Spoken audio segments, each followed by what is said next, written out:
ನಮಸ್ಕಾರ ವೀಕ್ಷಕರೇ, ಎಲ್ಲರೂ ಹೇಗಿದ್ದೀರಾ? ಎಲ್ಲರೂ ಚೆನ್ನಾಗಿದ್ದೀರಾ ಅನ್ಕೋತೀನಿ. ಸೊ ನಿನ್ನೆ ನಾನು ಒಂದು ನ್ಯೂಸ್ ಅಪ್ಡೇಟ್ನ ಕೊಟ್ಟಿದ್ದೆ. ಅದೇ ರೀತಿಯಾಗಿ ಇವತ್ತು ನನಗೆ ಇಂಟ್ರೆಸ್ಟಿಂಗ್ ಆದ ಅಪ್ಡೇಟು ಬಂದಿದೆ. ಸೊ ಏನು ಅಪ್ಡೇಟು ಎತ್ತ ಅಂತ ಕಂಪ್ಲೀಟಾಗಿ ತಿಳಿಸ್ಕೊಡ್ತೀನಿ. ವಿಡಿಯೋನ ಕಂಪ್ಲೀಟಾಗಿ ನೋಡಿ, ಒಂಚೂರು ಸ್ಕಿಪ್ ಮಾಡೋಕ್ಕೆ ಹೋಗಬೇಡಿ ವೀಕ್ಷಕರೇ. ಇದೇ ರೀತಿಯಾದ ಅಪ್ಡೇಟ್ಸ್ಗಳು ಬರ್ತಾನೆ ಇರುತ್ತೆ. ಸೊ ಏನಪ್ಪ ವಿಷಯ ಅನ್ನೋದಾದರೆ, 5 ವರ್ಷದಿಂದ 16 ವರ್ಷದ ಬಾಲಕ ನೀರಿನಲ್ಲೇ ಜೀವಿಸುತ್ತಿದ್ದಾರೆ. ಸೊ ಯಾರು, ಏನಕ್ಕೆ ಅಂತ ತಿಳಿಸ್ಕೊಡ್ತೀನಿ ವೀಕ್ಷಕರೇ. ಮೊದಲನೇದಾಗಿ ಚಾನಲ್ನ ಸಬ್ಸ್ಕ್ರೈಬ್ ಮಾಡ್ಕೊಳ್ಳಿ.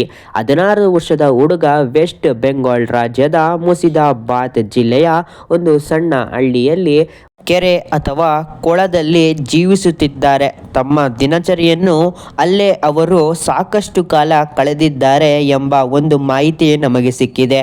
ಅವರು ಒಮ್ಮೆ ಕೆರೆಗೆ ಹೋದಾಗ ಅಲ್ಲಿ ಈಜು ನಂತರ ಮೇಲೆ ಬಂದಾಗ ಅವರ ಮೈಯೆಲ್ಲ ಕೆಂಡದಂತೆ ಉರಿಯಲು ಪ್ರಾರಂಭಿಸಿತ್ತು.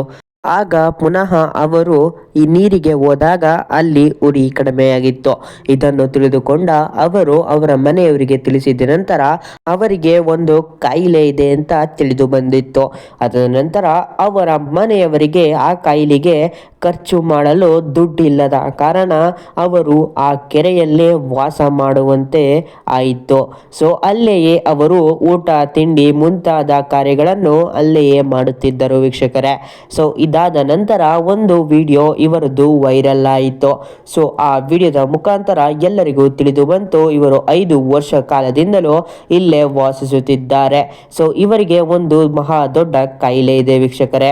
ಆ ಕಾಯಿಲೆಗೆ ಹೆಚ್ಚು ದುಡ್ಡು ಆಗುತ್ತೆ. ಸೊ ಇದನ್ನು ತಿಳಿದ ಅನಂತ್ ಅಂಬಾನಿಯವರು ಇವರನ್ನು ಸಹಾಯ ಮಾಡಲು ಮುಂದೆ ಬಂದರು. ಸೊ ಅವರದೇ ಒಂದು ಆಸ್ಪತ್ರೆಯಲ್ಲಿ ಮುಂಬೈಯಲ್ಲಿ ಇವರು ಮುಂಬೈಗೆ ಕರೆದುಕೊಂಡು ಹೋದರು. ಆ ಬಾಲಕನನ್ನು ಮುಂಬೈಗೆ ಕರೆದೊಯ್ದಿದ್ದಾರೆ. ಸೊ ಅಲ್ಲಿ ಅವರಿಗೆ ಟ್ರೀಟ್ಮೆಂಟ್ ನಡೆಯುತ್ತಿದೆ ವೀಕ್ಷಕರೇ. ನಮಗೆ ಈ ವಿಷಯಗಳಲ್ಲಿ ತುಂಬ ಖುಷಿಯಾಗುತ್ತೆ ವೀಕ್ಷಕರೇ. ಏನಕ್ಕಂದರೆ ಶ್ರೀಮಂತರೆಲ್ಲ ಬಂದ್ಬಿಟ್ಟು ಬಡವ್ರಿಗೆ ಸಹಾಯ ಮಾಡ್ತಿದ್ದಾರೆ, ತುಂಬ ಸಹಾಯ ಮಾಡ್ತಿದ್ದಾರೆ ಅಂತ ಹೇಳ್ಬೋದು. ನೀವು ನೋಡ್ತಾ ಇರ್ಬೋದು ಆ ಹುಡುಗನ ಮೈ ಎಷ್ಟು ದಪ್ಪ ಇದೆ ಅಂತ. ಏನಕ್ಕೆ ಅನ್ನೋದಾದರೆ ಇವರು 5 ವರ್ಷದಿಂದ ಆ ಪಾಂಡಲ್ಲೇ ಇದ್ದಾರೆ. ಸೊ ಆ ಕಾರಣದಿಂದ ಇವರ ಮೈ ಈ ಥರ ಸ್ವಲ್ಪ ದಪ್ಪ ಆಗಿದ್ದಾರೆ ಅಂತ ಹೇಳ್ಬೋದು ವೀಕ್ಷಕರೇ. ಸೊ ಏನಕ್ಕೆ ಅನ್ನೋದಾದರೆ ಇವರು ತಿಂತಾಯಿದ್ರು, ಊಟ ಮಾಡ್ತಾಯಿದ್ರು, ಆದರೆ ಇವರು ಆ ಪಾಂಡಿಂದ ಆಚೆ ಬರ್ತಾ ಇರಲಿಲ್ಲ. ಯಾಕಂದರೆ ಇವ್ರಿಗೆ ಬಂದಿದ ತಕ್ಷಣ ಉರಿ ಶುರು ಆಗೋದು, ಮೈಯಲ್ಲೆಲ್ಲ ಉರಿ ಶುರು ಆಗೋದು. ಸೊ ಆದ್ದರಿಂದ ಇವರು ಹೊರಗಡೆ ಬರ್ತಾ ಇರಲಿಲ್ಲ. ಸೊ ಒಳಗಡೆನೇ ಇದ್ದಿದ್ದರಿಂದ ಇವರು ಜಾಸ್ತಿ ಓಡಾಡ್ತಾ ಇರಲಿಲ್ಲ. ಒಂದು ಎಕ್ಸಸೈಸಲ್ಲಿ ಬೇರೆ ಮುಂತಾದ ಕಾರ್ಯಗಳು ಯಾವುದು ಮಾಡ್ತಾ ಇರಲಿಲ್ಲ. ಸೊ ನೀವು ಹಳ್ಳಿ ಅಂದರೆ ಗೊತ್ತಿರ್ಬೋದು, ಜಮೀನು ಕೆಲಸಕ್ಕೆ ಹೋಗಬೇಕು. ಬಟ್ ಇವರು ಏನು ಕೆಲಸ ಮಾಡ್ತಾ ಇದ್ದಿದ್ದ ಕಾರಣದಿಂದ ಇವರ ಮೈ ಇಷ್ಟು ದಪ್ಪ ಆಗಿದೆ ಅಂತಲೇ ಹೇಳ್ಬೋದು. ಇವರು ಕೇವಲ ಪಾಂಡ್ನಲ್ಲೇ ಇರ್ತಿರು. ಸೊ ಅಲ್ಲಿ ಇವರು ಫಿಶ್ ಜೊತೆ ಆಟ ಆಡೋದು ಏನೋ ಒಂದು ಮಾಡ್ತಾ ಇರ್ಬೋದು. ಸೊ ಫಿಶ್ನ ಇಟ್ಕೊಂಡು ಬರ್ತಾ ಇದ್ದಾರೆ, ನಿಮ್ಗೆ ಇಲ್ಲಿ ಗಮನಿಸ್ತಾ ಇರ್ಬೋದು.